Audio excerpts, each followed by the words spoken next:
Hello, मैं पंकज कुमार आपको स्वागत करता हूँ आपका अपना चैनल सीपीके मैथ्स पर। और आज देखने वाले हैं 5 ऐसे सब्जेक्टिव क्वेश्चन वो केमिस्ट्री के जो बहुत ही इंपॉर्टेंट होगा आपके एग्जाम के लिए। मस्ट इंपॉर्टेंट ये गेस क्वेश्चन है। 5 टू मात्र 5 टू क्वेश्चन है। हो सकता है 5 टू में 5 क्वेश्चन आ जाए या 2 क्वेश्चन तो पक्का आएगा। कौन आएगा ये हम ना जानते ना आप जानते। तो 5 क्वेश्चन को जरा ध्यान से गौर से अच्छे से आप देखिएगा। यहां पहला क्वेश्चन है, हाइड्रोजन के परिवार में कौन कौन से सदस्य होते हैं। हाइड्रोजन के परिवार में कौन कौन से सदस्य होते हैं। हाइड्रोजन के परिवार में कौन कौन से सदस्य होते हैं। तो हाइड्रोजन के परिवार में बाबू, हाइड्रोजन के परिवार में होता है फ्लोरीन, क्लोरीन, ब्रोमीन, आयोडीन और एस्टेटिन होता है। यानी अगर इसे ट्रिक से याद किया जाए तो होता है फसल बर्बाद आइट।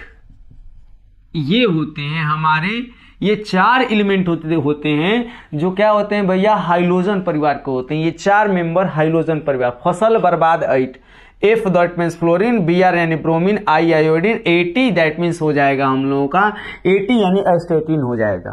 ठीक है। अगला हमारा, कांच को अतिशीतित द्रव क्यों कहा जाता है।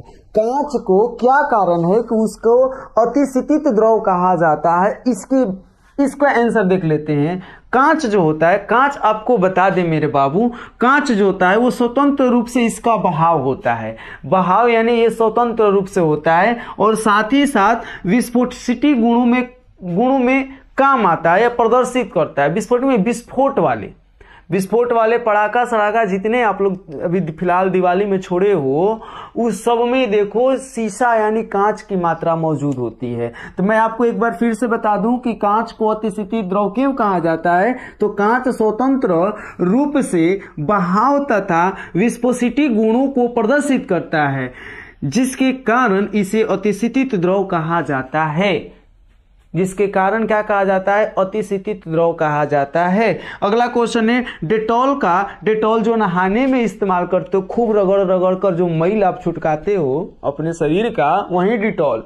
उस डिटॉल के मुख्य संघटक क्या है। मुख्य संघटक क्या है। तो डिटॉल का मुख्य संघटक होता है क्लोरोऑक्सीलेनॉल होता है। क्लोरोऑक्सीलेनॉल होता है तथा एक और संघटक है वो है अल्फा टर्पिनॉल। अल्फा टर्पिनॉल और होता है क्लोरोऑक्सीलेनॉल। ये डिटॉल का मुख्य संघटक है। अगला है हम लोग का तीसरा, द्विक्लवण या जालक यौगिक। द्विक्लवण या जालक, लवण साल्ट, द्विक्लवण या जालक यौगिक। यानी द्विक्लवण का 2 नाम है, एक द्विक्लवण एक जालक यौगिक। से आप क्या समझते हैं, इसका डिफिनेशन दो, इसको परिभाषित करो आप। तो इसका परिभाषित वे योगात्मक यौगिक, योगात्मक जुड़ने वाला। तो वे योगात्मक यौगिक जो ठोस अवस्था में अस्थायी होते हैं, वह योगात्मक यौगिक जो ठोस अवस्था में अस्थायी होता है परंतु जल में घोलने पर विभक्त हो जाता है, विघटित हो जाता है। ध्यान दीजिए, द्विक्लवण या जालक यौगिक क्या होता है। द्विक्लवण से क्या पता चलता है कि दोहरा गुण प्रदर्शित करता होगा, जाहिर सी बात है।